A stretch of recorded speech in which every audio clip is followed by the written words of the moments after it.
Hace unos meses, comencé a notar cambios sutiles en el comportamiento de mi esposa, Laura. Llevábamos casados 7 años y siempre pensé que teníamos una relación sólida y feliz. Sin embargo, algo parecía diferente.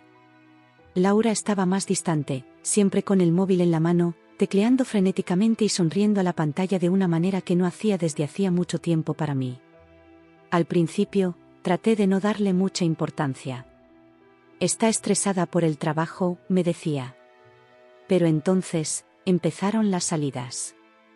Laura, que normalmente llegaba a casa a las 6, comenzó a volver a las 9, a veces incluso a las 11. Son reuniones de trabajo, explicaba, estamos en un proyecto importante y necesitamos horas extras. Quería creerle. De verdad, quería. Pero algo en su tono de voz, en la manera en que evitaba mi mirada al decir eso, me hacía sentir un nudo en el estómago. Una noche, mientras ella estaba en una de esas reuniones, decidí revisar su historial de navegación en el ordenador. Fue entonces cuando vi los mensajes. Eran intercambios de correos electrónicos con un tal Carlos. Al principio, el contenido era inocente, discusiones sobre trabajo, bromas internas. Pero conforme avanzaba, el tono cambiaba. No puedo esperar a verte esta noche, decía uno. Tus besos son como fuego, decía otro. Mi corazón se hundió. Sabía quién era Carlos, un joven talentoso que había sido contratado recientemente en la empresa de Laura. Era encantador, atlético, y tenía fama de ser un conquistador. Lo conocí en una fiesta de la empresa hace unos meses y recuerdo cómo Laura se reía de sus chistes, cómo sus ojos brillaban cuando él hablaba. En ese momento, podría haber confrontado a Laura, pero algo me lo impidió. Necesitaba pruebas concretas, algo que ella no pudiera negar. Fue entonces cuando tomé una decisión que cambiaría nuestras vidas para siempre. Instalé cámaras ocultas en nuestra casa. Durante una semana, las cámaras no capturaron nada fuera de lo común, Laura viendo la tele, trabajando en su portátil. Pero el jueves por la noche, mientras yo estaba trabajando hasta tarde, todo cambió. A las 10, oí la puerta principal abrirse. Accedí al feed de la cámara en mi móvil y vi a Laura entrar, pero no estaba sola. Carlos estaba con ella, sus manos entrelazadas, sus labios tocándose apasionadamente en cuanto la puerta se cerró. Por fin estamos solos, murmuró él, acercándola más. Laura sonrió, una sonrisa que no veía en ella desde hacía años. Lo sé. No puedo seguir escondiéndolo más. Se movieron hacia la sala de estar, cayendo en el sofá, el mismo sofá en el que Laura y yo habíamos pasado innumerables noches viendo películas, hablando de nuestros sueños. Ahora era el escenario de su traición. Las imágenes eran brutalmente claras, en alta definición. Cada beso, cada caricia, cada susurro apasionado fue capturado con una nitidez implacable. Vi a mi esposa, la mujer con la que había prometido pasar el resto de mi vida, en los brazos de otro hombre, en nuestra propia casa. Carlos, yo, nunca me había sentido así antes, dijo Laura entre besos. Ni yo. Lo que tenemos es especial, Laura. Real. Quería gritar, quería entrar corriendo y separarlos, pero estaba paralizado, mis ojos pegados a la pantalla de mi móvil. Durante horas, vi cómo mi matrimonio se desmoronaba delante de mí, cuadro por cuadro, en alta definición. Cuando finalmente pude moverme, bajé al coche y me quedé allí, temblando. Las imágenes se repetían en mi mente, las sonrisas secretas, las caricias íntimas, las palabras susurradas que un día fueron solo para mí. La traición que temía, que intenté negar durante tanto tiempo, ahora estaba expuesta en píxeles brillantes. La verdad que buscaba estaba ahí, pero en lugar de claridad, solo trajo un dolor lacerante y una rabia que nunca había sentido antes. Esa noche, mientras Laura dormía pacíficamente al lado de su amante en nuestra cama, yo estaba sentado en el coche, mirando al vacío. El descubrimiento chocante no solo confirmó mis sospechas, destrozó mi mundo, dejando solo fragmentos cortantes en su lugar. En los días que siguieron a mi descubrimiento, me sentí como un fantasma en mi propia casa. Laura continuaba con su rutina, saliendo para trabajar por la mañana, volviendo tarde por la noche, siempre con una sonrisa discreta en los labios, una sonrisa cuyo motivo ahora conocía. Yo, por otro lado, Apenas podía comer o dormir. Las imágenes de su traición me perseguían en cada momento. Una parte de mí quería confrontarla inmediatamente, gritar, exigir respuestas. Pero otra parte, una parte más oscura, quería más. Quería ver hasta dónde llegarían, cuánta más dolor podían infligir. Así que mantuve las cámaras funcionando, observando silenciosamente mientras mi matrimonio se desintegraba en alta definición. El viernes siguiente, una semana después de mi descubrimiento inicial, Laura me dijo que tendría otra reunión de trabajo. Solo asentí, con la garganta demasiado apretada para formar palabras. En cuanto ella salió, encendí las cámaras y esperé. A las 8 en punto, Carlos entró. Parecía confiado, como si la casa fuera suya. Se quitó los zapatos, tomó una cerveza de nuestra nevera y se tumbó en el sofá, esperando a que Laura llegara. A las 20:30, ella llegó, y el ritual familiar comenzó: besos apasionados, caricias íntimas, palabras dulces que ahora sonaban como veneno a mis oídos. Entonces ocurrió algo inesperado. En medio de sus caricias, Carlos se detuvo abruptamente. Su expresión cambió de pasión a confusión, y luego a horror. «Laura, espera», dijo, apartándose de ella. «¿Qué pasa, amor?», preguntó ella, con preocupación en su voz. Carlos no respondió. En cambio, sus ojos estaban fijos en un punto encima del televisor. Con un movimiento rápido, se levantó y caminó hasta allí. Mi corazón se detuvo, había encontrado una de las cámaras.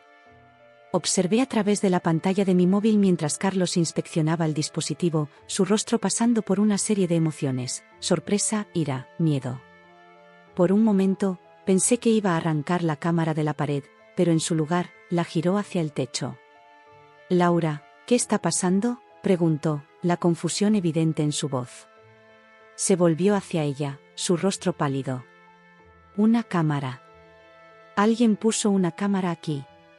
El silencio que siguió fue ensordecedor.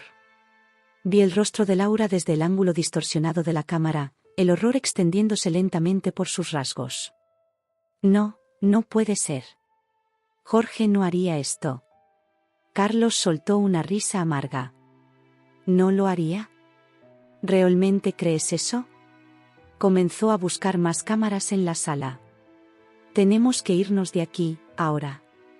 Salieron rápidamente, dejándome solo con mis pensamientos turbulentos. Una parte de mí sentía una satisfacción sombría: habían sido atrapados, su paraíso secreto invadido. Pero otra parte estaba aprensiva. ¿Qué haría Carlos ahora que sabía que estaba siendo observado? No tuve que esperar mucho para descubrirlo. A las 11 de esa misma noche, mi móvil sonó. El número era desconocido, pero sabía quién era antes de contestar. «Jorge». La voz de Carlos era fría, calculadora. Ya no había encanto ni confianza en ella. «Pensé que eras más inteligente que esto». No dije nada, mi respiración pesada era la única respuesta. «¿Cámaras, Jorge? ¿En serio? ¿Realmente crees que puedes chantajearnos?». Rió, pero no había humor en su tono. «Déjame explicarte algo. No soy uno de tus proyectos de ti que puedes controlar. Soy alguien que no quieres como enemigo». «¿Qué quieres, Carlos?», conseguí decir finalmente, mi voz temblando de ira contenida. «¿Qué quiero?». Su voz se convirtió en un susurro amenazador. «Quiero que borres todos los vídeos. Quiero que olvides lo que viste. Y si no lo haces, si alguien, cualquier persona, descubre nuestro asunto, te perseguiré. Te encontraré, no importa dónde te escondas, y te aplastaré como a un insecto. ¿Entiendes, Jorge? Aplastaré cada hueso de tu cuerpo». Mi mano apretó el teléfono. La audacia de él, amenazándome después de destruir mi matrimonio, hizo que mi sangre hirviera. «No tienes idea de lo que soy capaz, Carlos». Rió de nuevo, un sonido frío que me hizo estremecer. «Y tú no me conoces, Jorge. Estás advertido. Aléjate de Laura, aléjate de nosotros, o las consecuencias serán desagradables». La llamada terminó abruptamente, dejándome en la oscuridad de mi sala de estar. Mis manos temblaban, no de miedo, sino de una furia que crecía como una tormenta dentro de mí. Carlos pensaba que podía intimidarme con sus amenazas vacías, que yo me encogería y aceptaría mi derrota en silencio. Poco sabía él que sus palabras no me asustaron, sino que me fortalecieron. En ese momento, sentado en la oscuridad, rodeado por los fantasmas de la traición de Laura, tomé una decisión. Carlos quería que borrara los vídeos, que me escondiera como un cobarde. Bien, yo tenía otros planes. Encendí mi ordenador y comencé a trabajar. Las cámaras habían capturado semanas de encuentros, acumulando más de 256 GB de vídeos en Full HD. Cada frame, cada píxel era un testimonio de la traición, del dolor que me causaron. Y ahora, gracias a la arrogancia de Carlos, tenía algo más, su amenaza grabada, su intento patético de intimidarme. Mientras organizaba los archivos, una sonrisa sombría se formó en mis labios. Carlos pensaba que podía aplastarme como a un insecto. Estaba a punto de descubrir que incluso los insectos más pequeños pueden tener aguijones mortales. Y el mío sería digital, viral y absolutamente implacable. El sol aún no había salido cuando finalicé mi proyecto. Durante horas, me sumergí en un estado de concentración fría, editando, cortando y compilando. Los 256 GB de vídeos en Full HD que había recopilado fueron reducidos a una película de 45 minutos, un documental sórdido sobre la traición. Comencé con escenas inocentes, Laura y yo en cenas románticas, celebrando aniversarios, riendo juntos en vacaciones. Un montaje de nuestra vida aparentemente perfecta. Luego, la transición, Laura volviéndose distante, las miradas furtivas en el trabajo, los mensajes de texto secretos con Carlos. El clímax del vídeo eran las escenas capturadas en nuestra casa. No escatimé en detalles. Cada beso robado, cada caricia íntima, cada palabra de amor susurrada que debería haber sido para mí, todo estaba allí, en alta definición cristalina. Los micrófonos de las cámaras captaron cada suspiro, cada gemido, cada declaración de pasión. Pero el verdadero golpe llegó al final. Añadí la grabación de la llamada telefónica de Carlos, su voz fría resonando sobre imágenes de él en mi casa, invadiendo mi espacio, amenazando mi vida. La yuxtaposición era poderosa, el amante confiado, presumiendo de su caso, transformado en un matón amenazador. Cuando terminé, me senté a ver mi creación. Era brutal, íntimo, devastador. No era solo un vídeo de sexo filtrado. Era un estudio sobre la traición, una disección pública de un adulterio. Era mi venganza, empaquetada en píxeles y lista para ser lanzada al mundo. Esa mañana de domingo, a las 6, después de una noche sin dormir, subí el vídeo anónimamente a varios sitios de compartición. Usé VPNs, servidores proxy, todo para asegurarme de que no pudiera ser rastreado hasta mí. El título era simple, pero provocador, El amante y la esposa, una historia real de traición. Inicialmente, no hubo reacción. El vídeo quedó ahí, con solo unas pocas docenas de visualizaciones.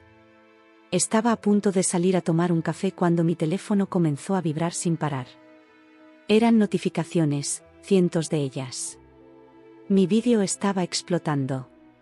En solo 2 horas, había alcanzado 100,000 visualizaciones. A las 10 de la mañana, superaba el 1.000.000. La sección de comentarios era un torbellino de shock, ira y burla. No puedo creer que ella le hiciera esto a su marido. Ese tipo es un idiota. ¿Voy a aplastarlo como a un insecto? ¿Quién se cree que es? Espero que los identifiquen. El mundo necesita saber quiénes son estos traidores. El vídeo se esparció como fuego en pasto seco. Fue compartido en grupos de Facebook, republicado en Twitter, discutido en foros de Reddit. Los memes comenzaron a aparecer, el rostro de Carlos, congelado en un momento de éxtasis, con subtítulos burlones, cuando crees que eres un depredador, pero en realidad eres la presa. Para el mediodía, la historia fue captada por los medios tradicionales. Un canal de noticias local en nuestra ciudad hizo un reportaje, vídeo viral expone caso, identidades aún desconocidas. Mostraron fragmentos del vídeo, borrosos para la TV, pero aún reconocibles.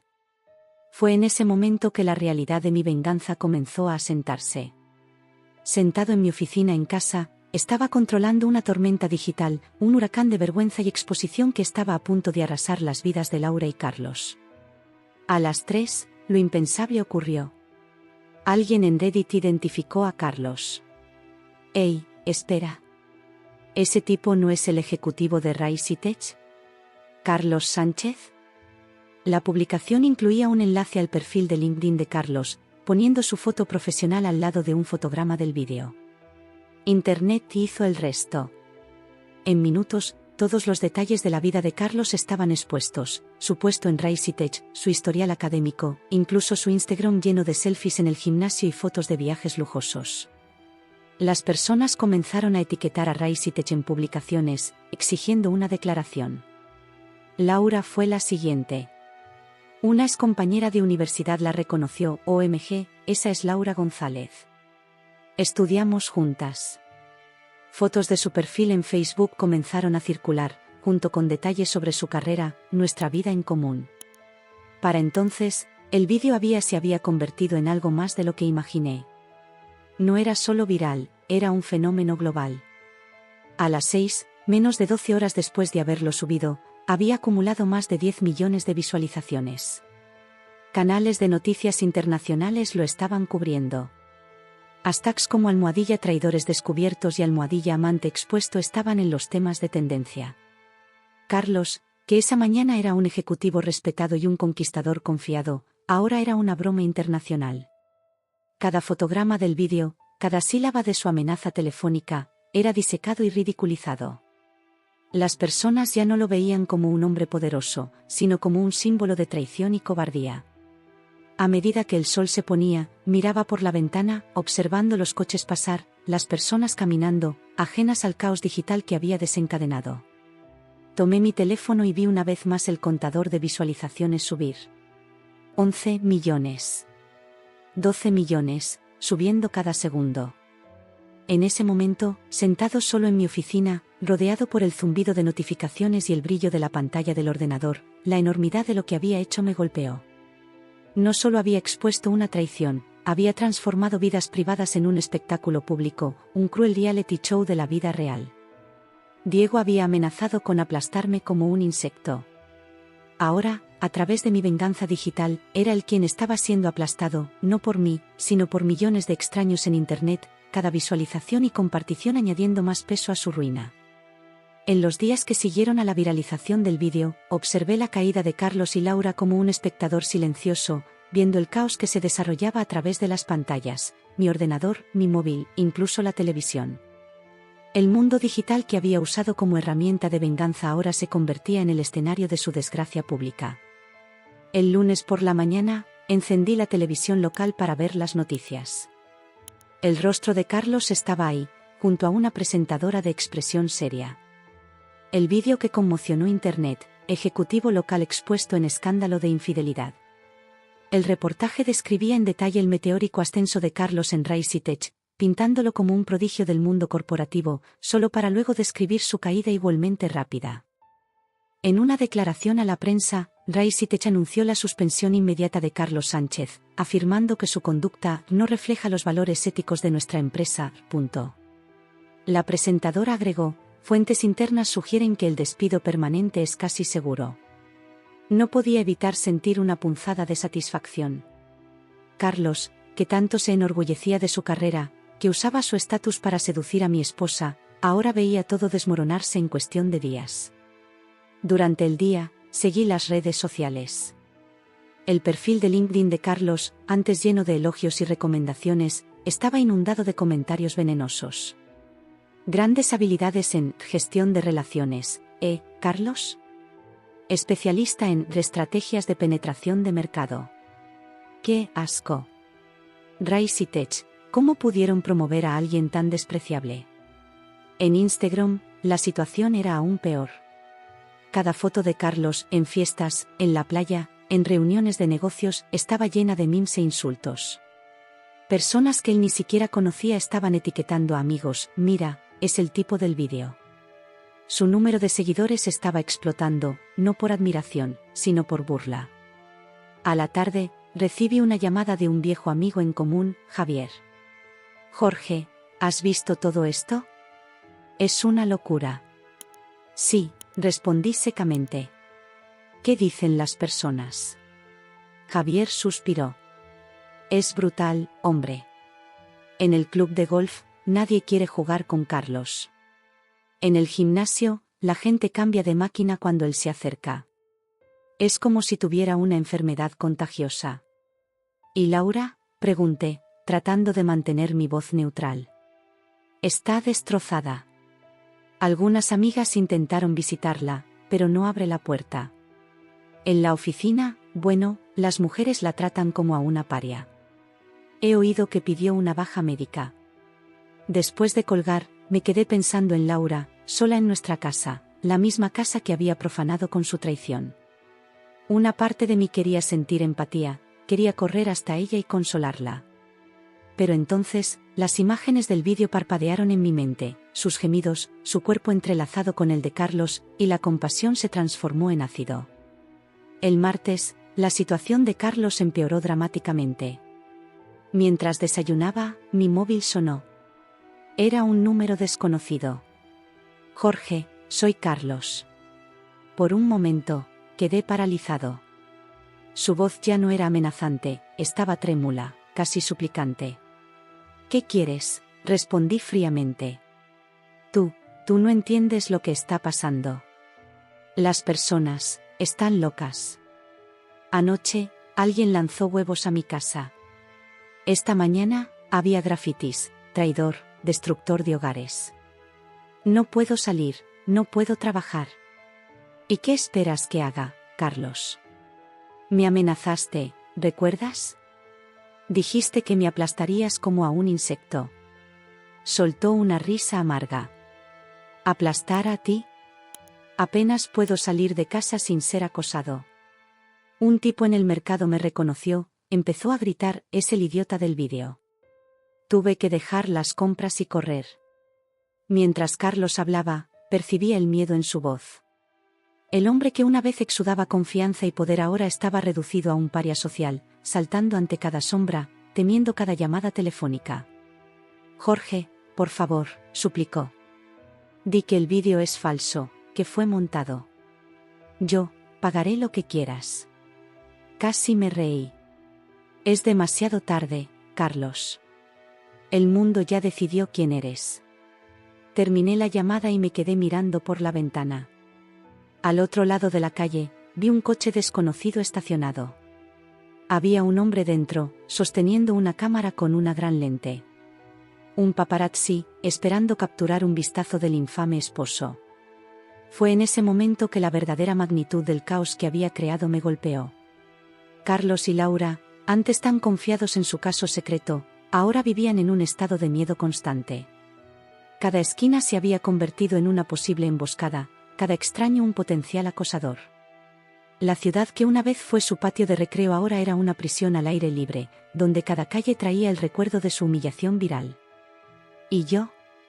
Yo estaba atrapado con ellos, no por miedo a la exposición, sino por una creciente conciencia del poder destructivo que había desencadenado. La venganza digital que planeé no solo los expuso, transformó sus vidas y, por extensión, la mía, en un espectáculo de telerrealidad cruel, donde cada momento de angustia era amplificado y transmitido para un público global ávido de más drama. Las semanas pasaron, y esperaba que el frenesí en torno al vídeo disminuyera. Al fin y al cabo, en la era digital, la gente no tiene memoria larga, un escándalo generalmente es reemplazado por otro en cuestión de días. Pero algo sobre nuestra historia, el ejecutivo arrogante, la esposa infiel, el marido vengativo, capturó la imaginación del público. En vez de desaparecer, el interés solo se intensificó. Un mes después del lanzamiento del vídeo, estaba sentado en mi oficina en casa, revisando códigos en mi trabajo remoto, una de las pocas partes de mi vida que permanecían normales. De repente, mi teléfono sonó. Era Sandra, una colega de Raisitech que conocía superficialmente.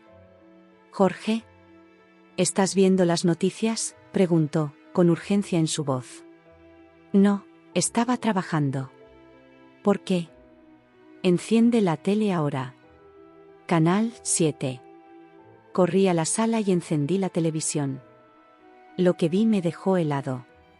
Era Carlos, pero no el Carlos confiado y encantador que conocía. Este Carlos estaba desaliñado, con ojeras profundas y una barba por hacer. Estaba siendo escoltado por policías, esposado, frente a lo que parecía ser un edificio residencial. La reportera en el lugar casi gritaba de emoción, un giro sorprendente en el escándalo que sacudió Internet. Carlos Sánchez, el ejecutivo cuyo caso extramatrimonial se hizo viral, fue arrestado hoy bajo cargos de amenaza e intento de agresión. ¿Las víctimas? Una pareja que, según informes, se burló de él en público. Mi corazón se aceleró. ¿Qué había hecho Carlos? La escena cambió a una entrevista con un hombre, su rostro borroso para proteger su identidad. Estábamos en el mercado cuando lo vimos. Mi esposa dijo, mira, es el idiota del vídeo.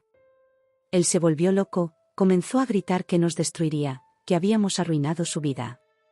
La esposa, también anónima, añadió, nos siguió hasta el estacionamiento. Intentó agarrar a mi marido, gritando que iba a aplastar cada hueso de su cuerpo. Si los guardias de seguridad no hubieran intervenido, casi no podía creerlo. Las mismas palabras que Carlos había usado para amenazarme ahora estaban siendo usadas en su contra, transformándolo de una figura ridícula en una amenaza física. La reportera continuó, esta no es la primera instancia de comportamiento errático de Sánchez desde que el vídeo se hizo viral.